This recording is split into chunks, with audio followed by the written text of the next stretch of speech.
के लिए किए गए व्यय शामिल होते हैं। प्रोडक्शन अप्रोच, इसके तहत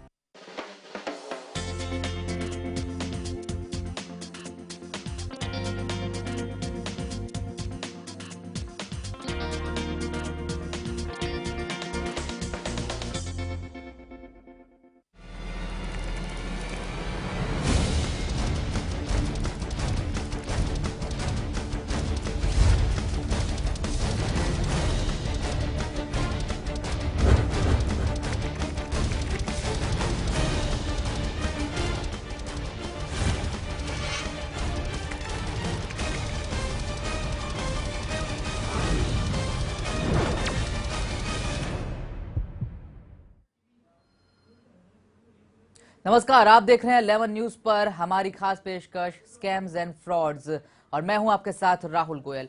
अपने इस खास कार्यक्रम में आज हम बात करेंगे फिक्स्ड डिपॉजिट की। और अक्सर जब फिक्स्ड डिपॉजिट में लोग पैसे जमा कराते हैं और कई बार उनकी शिकायत ये रहती है कि जो कंपनियों में वो पैसे जमा कराते हैं तो उनको सही रिटर्न नहीं मिलता। कई बार उनका जो प्रिंसिपल अमाउंट है वो भी मारा जाता है और रिटर्न तो कई बार मिलता ही नहीं। इन तमाम दिक्कतों के निवारण के लिए धारा 58A कानून में मौजूद है, लेकिन उसका इस्तेमाल कैसे किया जाए, अपना डूबा हुआ पैसा वापस कैसे पाया जाए, इन तमाम मुद्दों पर हम चर्चा करेंगे। हमारे साथ वित्तीय सलाहकार रवि नाथानी जी होंगे जो दर्शकों के सवालों का जवाब देंगे। आप भी हमें कॉल कर सकते हैं और हमसे सवाल पूछ सकते हैं जो आपके डिपॉजिट या फिर आपके निवेश से जुड़ी समस्याएं हो, दिक्कतें हो या परेशानियां हो, उसका जवाब हमारे वित्तीय सलाहकार रवि नाथानी जी देंगे।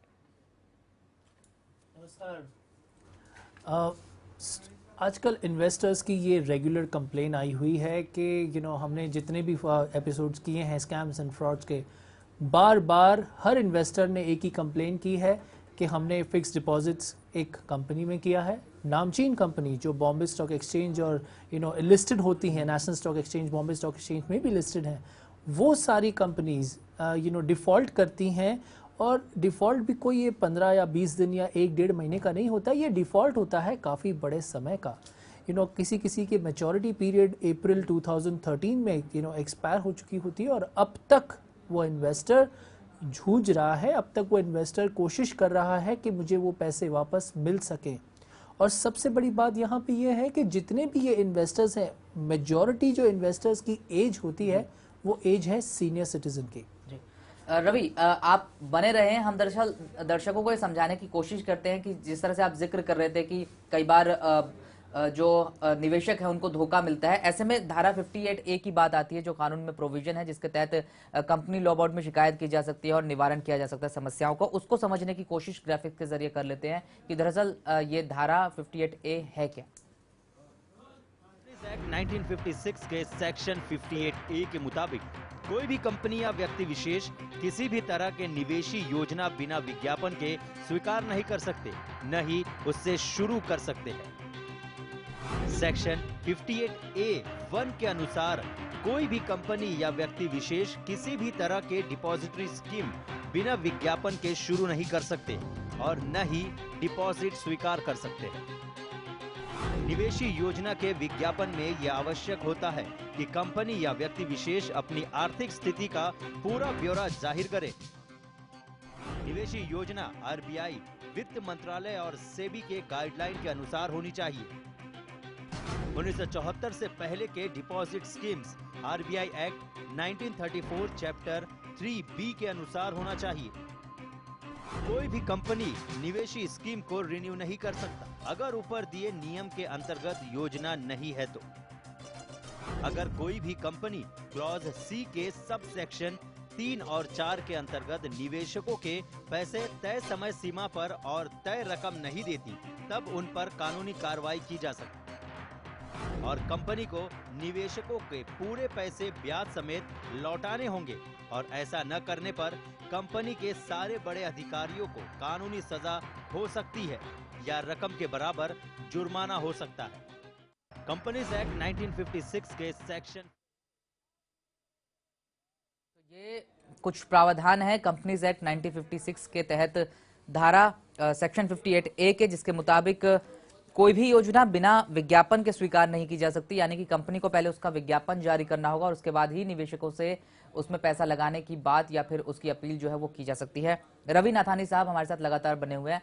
रवि जी, दरअसल फिक्स डिपॉजिट वो लोग चुनते हैं जो लोग शायद थोड़ा सा रिस्क नहीं लेना चाहते म्यूचुअल फंड में पैसा लगाकर या फिर शेयर मार्केट में, और बैंक के मुकाबले चूंकि इसमें रेट ऑफ इंटरेस्ट भी ज्यादा होता है, तो लोगों को लगता है कि सबसे सुरक्षित माध्यम है ये अपने पैसे को थोड़ा बढ़ाकर हासिल करने का, लेकिन अक्सर इसमें धोखे का शिकार हो जाते हैं। किस किस तरह की गड़बड़ियां कंपनियों की तरफ से की जाती है और उसकी रिड्रेसल के लिए क्या क्या तरीके हैं?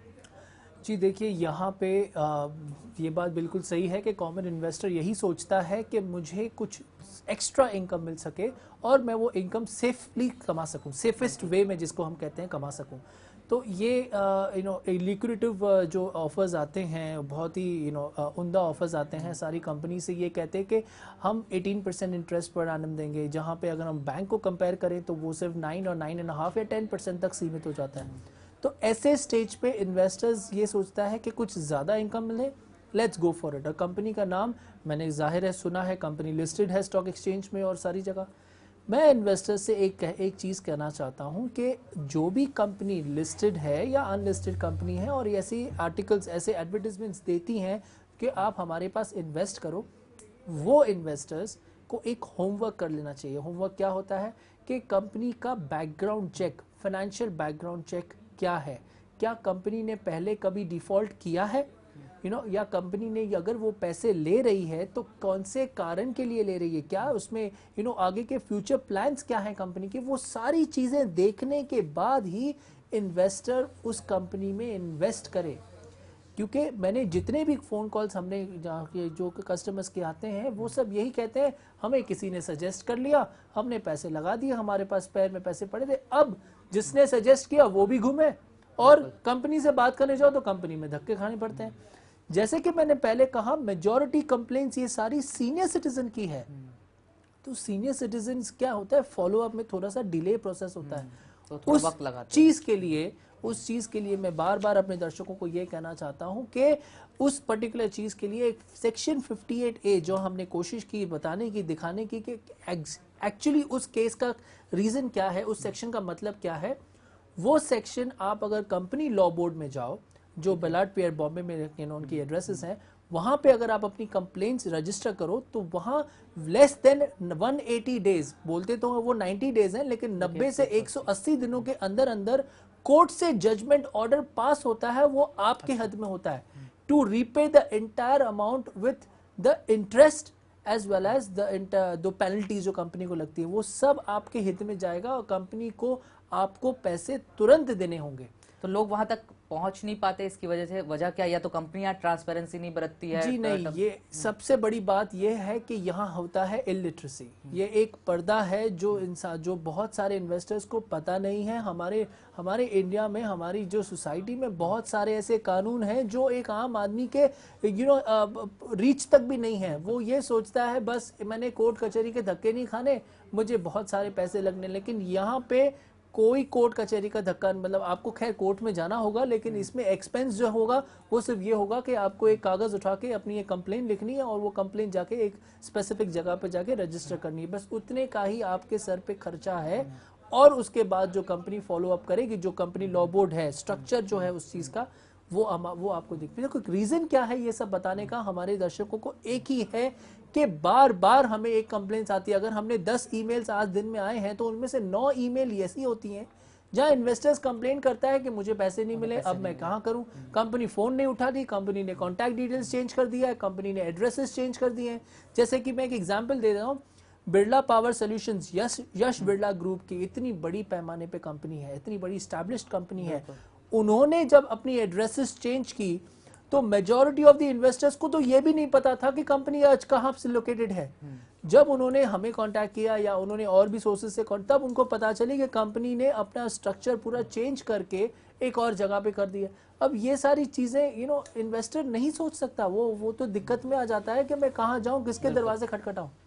तो फिर जैसे मान लीजिए किसी कंपनी पर ये साबित भी हो गया कि उन्होंने अपने कंज्यूमर के साथ गड़बड़ की, या उनको वक्त पर रिटर्न नहीं दिया, या उनका प्रिंसिपल अमाउंट जो है उसका भी पता नहीं लगा, या जिस तरह की आप तमाम बातें बता रहे थे कि एड्रेस चेंज हो गया, तो कंपनी के खिलाफ कार्रवाई क्या क्या मुमकिन है इस एक्ट के तहत?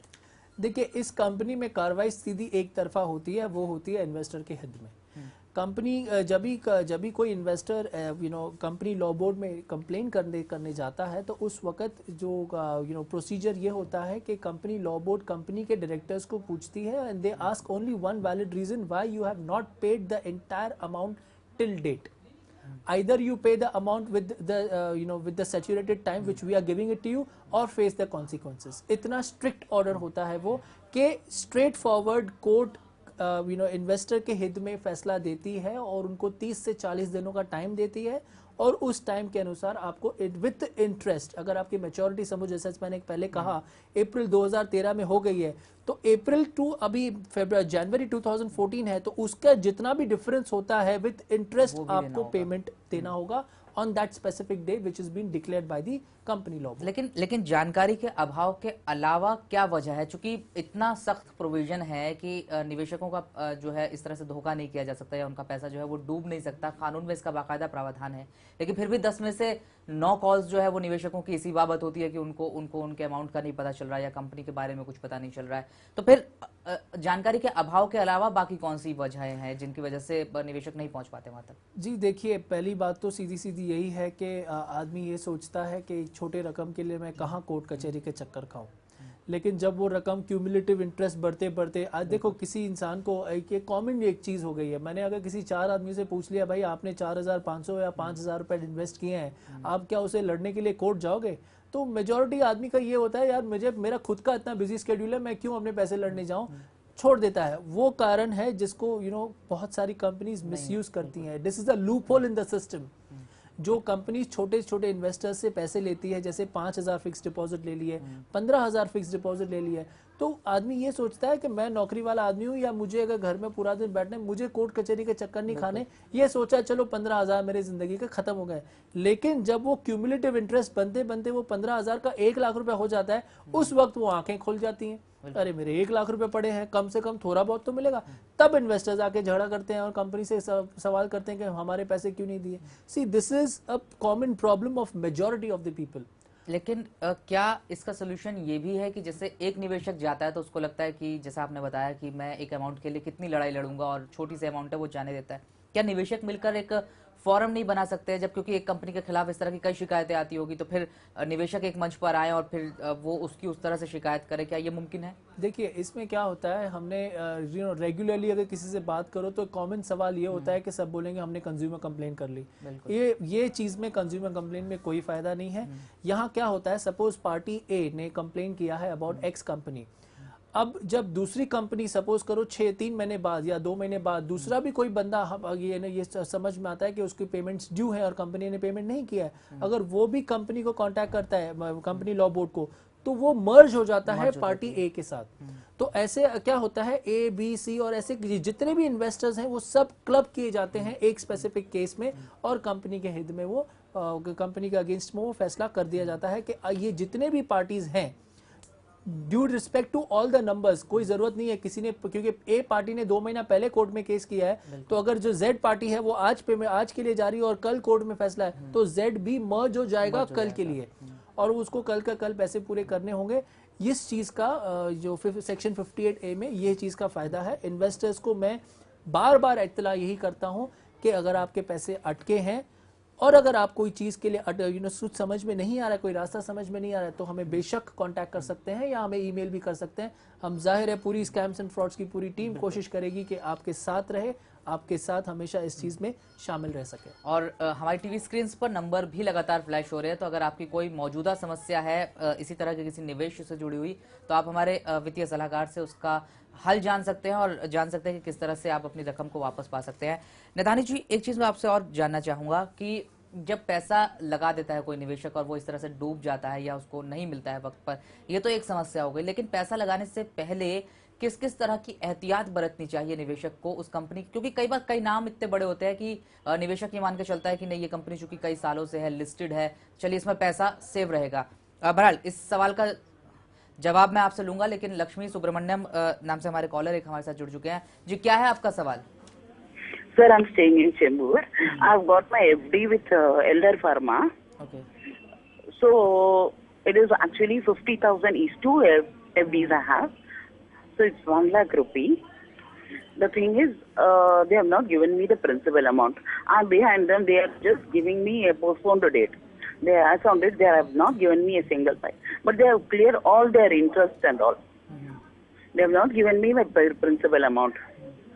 तो आप ये जानना चाहती हैं कि आपका प्रिंसिपल अमाउंट जो है वो आपको कैसे वापस मिल सकता है? हमारे साथ रवि नथानी जी मौजूद है। जी रवि जी, क्या कर सकती हैं लक्ष्मी जी इस सिलसिले में? जी नमस्ते लक्ष्मी जी, मैं रवि नथानी कह रहा हूँ। आपसे पिछली बार भी मेरी बात हुई थी इस एल्डर फार्मा के लिए। आपने मुझे ईमेल आज किया है। हाँ, आज मैंने वो ईमेल पढ़ा है आपका। You know, I have gone through your email and I wanted to know one more thing. Have you complaint in the company law board? I'm going to do that, sir. Okay. That's what I'm thinking now, because I was just waiting for all these postponed dates. Final date they gave me is actually January 15th. Correct. So that day is also gone now. Correct. So I feel I must go to the law board now. You have to have. Shall I proceed with that? You know what you have to do is, first thing is you have to go to the company law board, and certainly if you have any issues with regards to going to the company law board, you can contact us. We will help you out to make sure that your application is being registered there. And on the other criteria, as I have received your email today, I will go through the email. I will go through all the documents, and I will make sure that I speak to the company people, if possible. They are answering to our replies, and then let us see what they are replying back. Because if they have committed that they have to pay you on time, then there should be some some amount to be given back to you. It's actually 1 lakh, sir. 2 FDs I have, 50,000 each. Okay. They have not send any this thing intimation or so forth as on date. I've already spoke to them regarding this to FD people. Where they is have their not office? given me any assurance now. Where is their office located, ma'am? Pardon? Where is their office located? To whom are you speaking currently? I think it is Sanjeev, and one more is I don't remember the other one's name. Today I spoke to Sanjeev, and I also spoke to law board. They have given me all the details and all. Okay. So how to approach those people? Either I have to send my letter through registered the thing through post office, or the other thing is I have to hand over the things personally. Correct. That's what they were telling me, law board. Correct. Let me find out what is to be done, sir. Okay. No problem at all, ma'am. Sir, I think I spoke to you before also regarding this. Correct. You have spoken to me.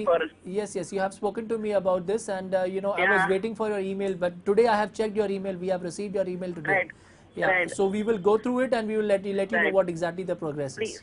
Yeah, please do that. I will also talk to do the needful regarding the law board. No problem at all. शुक्रिया Lakshmi ji call करने के लिए। उम्मीद करते हैं कि आपको आपकी समस्या का समाधान यहाँ पर मिला होगा। आप लॉ बोर्ड में इसकी शिकायत कर सकते हैं, और उसके बाद भी अगर बात नहीं बनती तो आप स्कैम्स एंड फ्रॉड्स की टीम से संपर्क कर सकते हैं। बहुत बहुत शुक्रिया लक्ष्मी जी हमारे साथ जुड़ने के लिए। तो रवि, जिस तरह से लक्ष्मी जी के जुड़ने से पहले मैं आपसे यही जानना चाह रहा था कि इन्वेस्टमेंट एक अलग प्रक्रिया है, और उससे पहले तैयारी करना उसकी, और किसी कंपनी के लिए रिसर्च करना कि वो कंपनी कैसी है, क्योंकि अक्सर वो कई नामी कंपनियां होती है, पहले से लिस्टेड होती है, जैसा आपने बताया था कार्यक्रम की शुरुआत में। फिर कस्टमर ये कैसे पता लगाए कि वहां पर धोखे के या गड़बड़ के चांसेस हैं? जी देखिए, ये तो काफ़ी टेक्निकल आंसर है, लेकिन मैं ऐसा कह सकता हूँ 10 में से 5 लोगों को समझेगा, 5 लोग अभी भी सोचेंगे हम क्या करें। हर इंडस्ट्री के एक स्पेशलिस्ट होते हैं। यहाँ पे क्या होता है, जब भी हम इन्वेस्टमेंट्स की बात करते हैं, पता नहीं क्या होता है, इन्वेस्टर्स को ये सोचते हैं इन्वेस्टमेंट करनी, चलो मुझे किसी ने एक टिप दे दी, मैं उसके सहारे चल पड़ा। एक अनड्यू ट्रस्ट हो जाता है, एक जीरो टॉलरेंस का ट्रस्ट हो जाता है किसी के साथ, कि बस आज इस बंदे ने मुझे कह दिया, अब मैं इसी की गाड़ी में बैठूंगा और जो भी है मेरा जिंदगी फ्यूचर बन जाएगा। लेकिन ऐसा नहीं होता है। हर इंडस्ट्री का, जैसे मैंने कहा कि एक एक्सपर्ट होता है, आप उससे सलाह कर सकते हो, उनके चार्जेस होते हैं, लेकिन आप वो चार्जेस के डर के कारण एक अवॉइड करने की कोशिश करते हैं, कम से कम बच जाएगी। बिल्कुल। मैं यहाँ पे एक सजेशन देना चाहता हूँ ब्रॉडली, मैं अपने इन्वेस्टर्स को या अपने व्यूअर्स को ये कहना चाहता हूँ कि कोई भी कंपनी अगर वो लॉन्ग टर्म फाइनेंस के लिए एडवर्टाइजमेंट्स देती है, पहले तो कंपनी का मार्केट कैपिटलाइजेशन देख लीजिए कि कंपनी का मार्केट कैपिटलाइजेशन पिछले 5 साल में ऊपर की तरफ जा रहा है कि नीचे की तरफ जा रहा है। अगर आपको ये चीज़ जाननी है तो वो बहुत ही आसानी से आप कंपनी के वेबसाइट पे भी देख सकते हो, और अगर कंपनी वेबसाइट पे सपोज वो डिटेल्स आपको नहीं मिलती हैं तो आप बॉम्बे स्टॉक एक्सचेंज या नेशनल स्टॉक एक्सचेंज की वेबसाइट पे भी जा सकते हो, जहां पे कंपनी के ये नाम लिखिए और उसका market capitalisation performance of last 5 years. देखिए ये मैं बहुत ही हमारे सरल साथ एक और माफ कीजिएगा, आपको रोकना चाहूंगा। दयाल साहब हमारे साथ आगरा से जुड़े हुए हैं। राज दयाल जी, बहुत बहुत स्वागत है आपका 11 न्यूज पर। क्या सवाल है आपका? मैंने एक बजाज एयरलाइंस से एक यूनिट गेन प्लान था, उसमें पैसे जमा किए थे 20,000 रुपए। ठीक है। तो 20,000 रुपए जमा करने के बाद में मैं तीसरी किस्त वहाँ जमा नहीं कर पाया और उन्होंने फिर मुझे न तो कोई नोटिस दिया न कुछ किया और मेरी पॉलिसी वो लैप्स कर दी और 2950 रुपए मुझे वापस किए हैं। मैं उनके पास में भी गया कि भाई मेरे 20,000 रुपए जमा हैं, आप उसे वापस करें। तो उन्होंने कहा कि नहीं साहब, यूनिट गेन प्लान है, आपके पैसे वापस नहीं होंगे। रवि जी, ये जो इंश्योरेंस पॉलिसी आपने कौन से वर्ष में निकाली थी? तो ये मैंने 2010 में लिया सर। 2010 में पॉलिसी निकाली थी आपने। वो 2010 का प्रीमियम भरा था? नहीं ये सर, हाँ 10 का 6, सॉरी सर, ये 23/12/2006 में मैंने ली है ये पॉलिसी। 2006 में आपने पॉलिसी ली? अच्छा। हाँ, तो 2006 6 का में प्रीमियम भरा। हाँ, और 2007 का प्रीमियम भरा मैंने। ओके, 2 साल आपने प्रीमियम उस चीज का भरा? जी हाँ। तो 1 साल का प्रीमियम था 20,000 रुपए, 1 साल का 10,000। 10,000, 1 साल का 10,000, तो टोटल आपने 20,000 प्रीमियम भरे हैं 2 साल के लिए।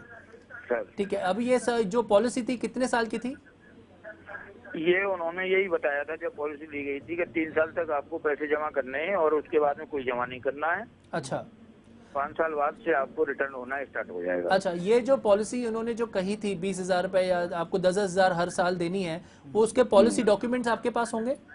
हाँ बिल्कुल है, पॉलिसी नंबर है मेरे पास में। जी नहीं, वो पॉलिसी डॉक्यूमेंट्स के ऊपर उन्होंने ऐसी कुछ लिखी हुई है कि 3 साल तक ही आपको पेमेंट करना है, उसके बाद आप पेमेंट नहीं कर पाओगे? नहीं ऐसे नहीं था, उन्होंने ये समझाया था कि कम से कम 3 साल तो आपको करना ही है, आगे जितना करना चाहेंगे तो उतना आपके लिए बेनिफिट। ठीक है। आप एक काम करिए, मुझे आप ईमेल करिए ये सारी चीजें, क्योंकि मुझे पॉलिसी डॉक्यूमेंट सारी पढ़नी पड़ेगी और उसी बेसिस पे मैं एक उस पे हम सोल्यूशन आपको बता पाएंगे कि आखिर आप क्या कर सकते हो और कहाँ पे कांटेक्ट कर सकते हो। ठीक। हाँ, तो मैं उसके आपको पॉलिसी नंबर तो दे सकता हूँ। हाँ, पॉलिसी नंबर और पॉलिसी के जो डॉक्यूमेंट्स है ना आपके पास, हाँ। वो सारे डॉक्यूमेंट्स आप स्कैन करके आप हमें ईमेल कर दो। वो ईमेल जैसे हमें रीड मिलेगा, हमारी पूरी टीम उसे कोशिश करेगी पढ़ने की, समझने की और कंपनी से कांटेक्ट भी करने की कोशिश करेगी। जैसे हमें पता चलेगा कि क्या स्टेटस है आपके पूरे केस का, हम आपको रिवर्ट करेंगे। रवि जी, आप अपनी ईमेल आईडी एक बार जयदयाल जी को हमारी ईमेल आईडी आप नोट कर लीजिए, complain@11news.com। जो इस पे आपकी फ्लैश जो हो रही है, बिल्कुल, उसी जो पर। फ्लैश हो रही है आप उसी हाँ जी। पर संपर्क कर सकते हैं। वो सीधे रवि जी तक वो शिकायत पहुंचेगी और उसका जो भी सबसे बेहतर हल होगा या जो भी तरीका होगा शिकायत का, वो रवि जी की तरफ से आपको समझा दिया जाएगा।